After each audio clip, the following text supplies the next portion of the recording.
Hi guys, this is Miss Lemons, and today we're going to be starting a brand new unit in thermochemistry, which is the movement of heat energy.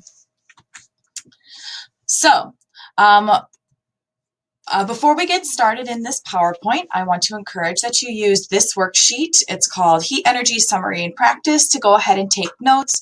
You might even want to pause this video to go ahead and kind of read through those two little paragraphs at the top, and then you'll see that throughout the worksheet there are a few tables for you to fill out as we go through, and that's because a lot of the words that we're using can be compared to each other or contrasted from each other, so we want to put them side to side so we can tell the difference between them. So take a moment right now to read through those paragraphs and be prepared to start filling out those boxes below. Okay, so thermochemistry. What is thermochemistry? Thermochemistry is a branch of chemistry that explores the quantities of heat energy that are released or absorbed in a chemical reaction and in physical changes of state, so going gas to liquid to solid or other way around. So there's a lot that goes on in thermochemistry. There we go.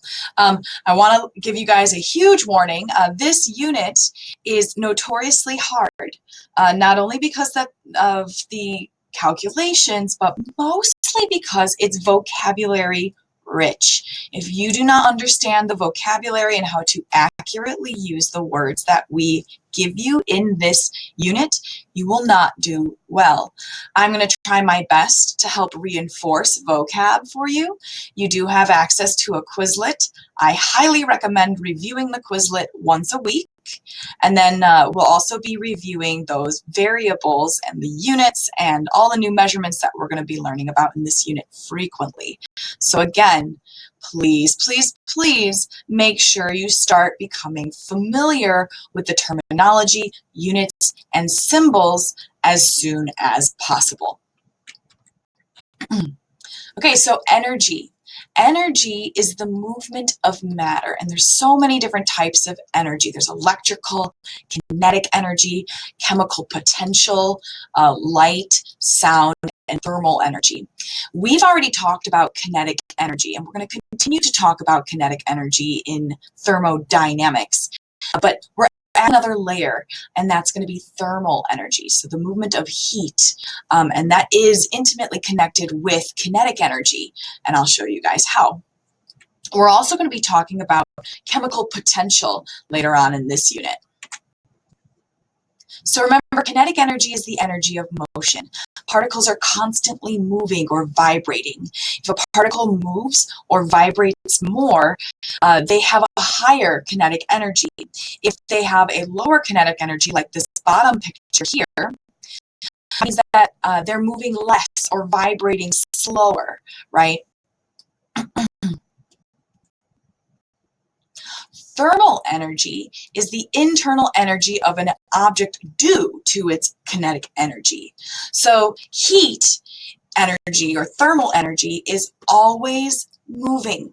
And just like in osmosis or any sort of diffusion or transport from biology, if you remember, we go from high to low concentration. So we go from high kinetic energy to low kinetic energy. Heat is going to move from high to low. Have you ever heard of the term that heat rises? So heat is going to move up to the top of a room because it's colder at the top if you're heating from the bottom. So heat's going to move up to the top of a room. It's also vibrating more, so it's less dense. We'll get onto that later. So heat is always moving, and it's moving from high kinetic energy to low kinetic energy. If we connected that to temperature, remember that high temperature is affiliated with high kinetic energy. So high kinetic energy, high temperature, heat is going to move from high temperature to low temperature, which may not make a whole lot of sense right now, but hopefully it'll click in a few slides. So let's talk about that difference between heat and temperature. These are going to be filling out the first two boxes on your worksheet. Or you could create a T-chart on a separate sheet of paper. So heat and temperature. Heat is an energy. It moves from one object to another when there's a difference in temperature. It flows from warmer to cooler, so high temp to low temp, or high kinetic energy to low kinetic energy.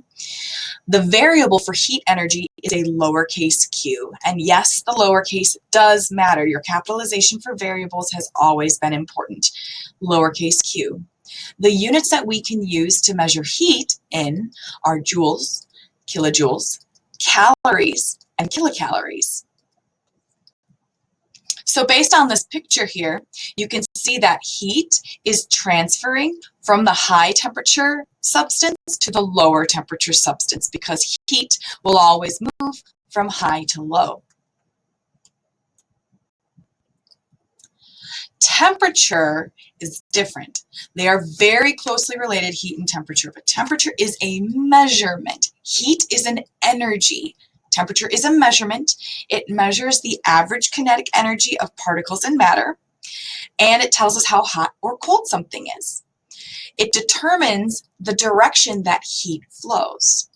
The variable that we use for temperature is capital T, and the units that we can use are degrees Celsius, degrees Fahrenheit, and Kelvin. Now, we know that in science we don't use the imperial system, so Fahrenheit is out. We don't use that in this class, but degrees Celsius and Kelvin are both viable measurements or units that we can use for temperature in this unit thermodynamics. So here's a little summary. Notice the differences between them. Heat is an energy, temperature is a measurement. I want you guys to take a moment right now, go ahead and pause the video, jot down the differences between heat and temperature, anything that you missed, into the boxes that are on your screen. I do want to mention that once there is no difference in temperature, so you can see in this picture here, heat is now successfully transferred over, the energy has transferred over into the other side of this box. Once it reaches equal temperature, heat will continue to move because heat is always moving as an energy, but it's going to move equally back and forth, just like if something is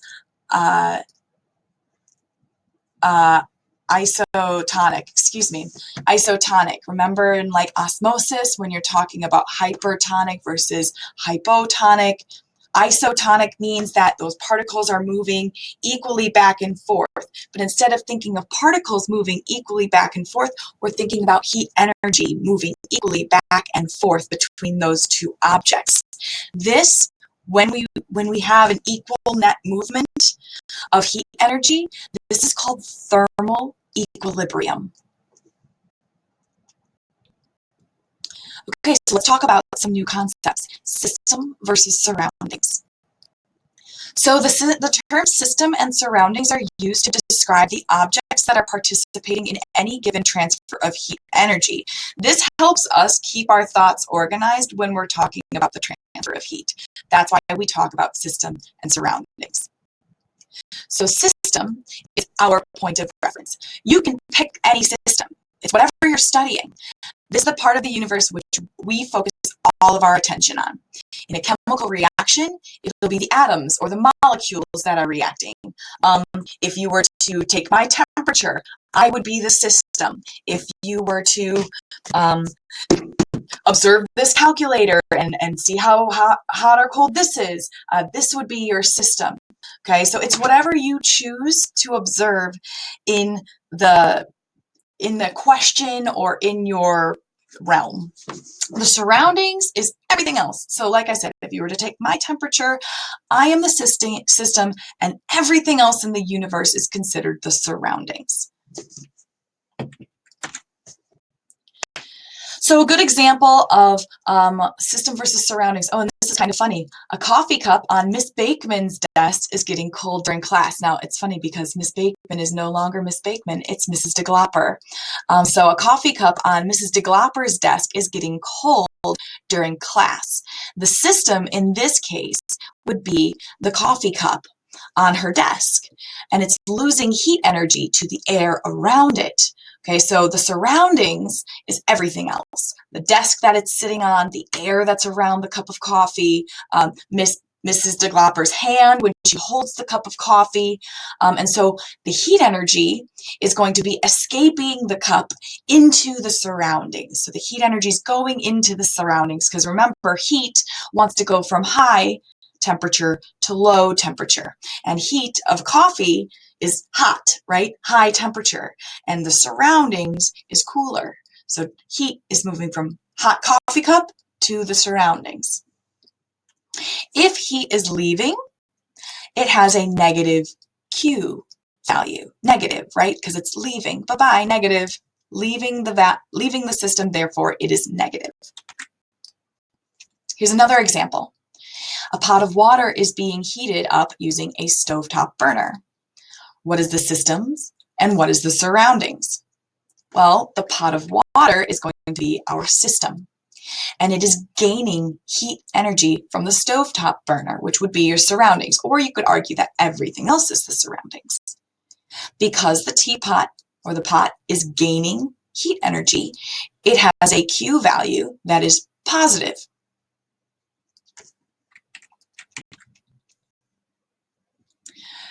On a warm sunny day, an ice cream cone begins to melt. What is the system? What is the surroundings? Think about this. Our system is the ice cream cone, and it's gaining heat energy from the sun or the surroundings, right? It's starting to melt, right? Heat is going into the system. Therefore, it has a positive Q value. So the sign on Q, positive or negative, tells us which direction heat is moving in regards to the system. Is the system gaining energy or losing energy? If it's losing energy, then it would have a negative Q value. If it is gaining energy, then it would have a positive Q value. There are three different types of systems. An open system is a system in which matter and energy can be transferred to the surroundings. So our system here is this Erlenmeyer flask that has no cork in it. If you were to put this on a stovetop burner, then it would start to increase in temperature and eventually boil the water inside it. The water inside the system would eventually turn to steam and be released through the outside of the Erlenmeyer flask. So this is an open system. A closed system is only where energy can be transferred to the surroundings. So all I've done here is put a cork in the top of our Erlenmeyer flask, but I can still heat this Erlenmeyer flask up, right? And then an isolated system, this is a system where mass nor energy can be transferred. So not only do I have a cork in my Erlenmeyer flask, I have now set my Erlenmeyer flask inside a thermos. So let's say I heat up that Erlenmeyer flask and I put it inside the most perfect thermos ever.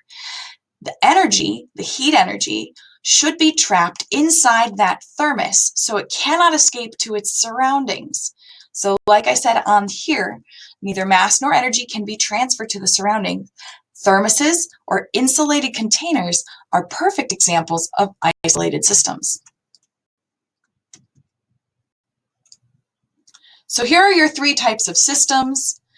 Open system means an exchange of mass and energy. A closed system is an exchange of energy, but not mass. And an isolated, no exchange of mass or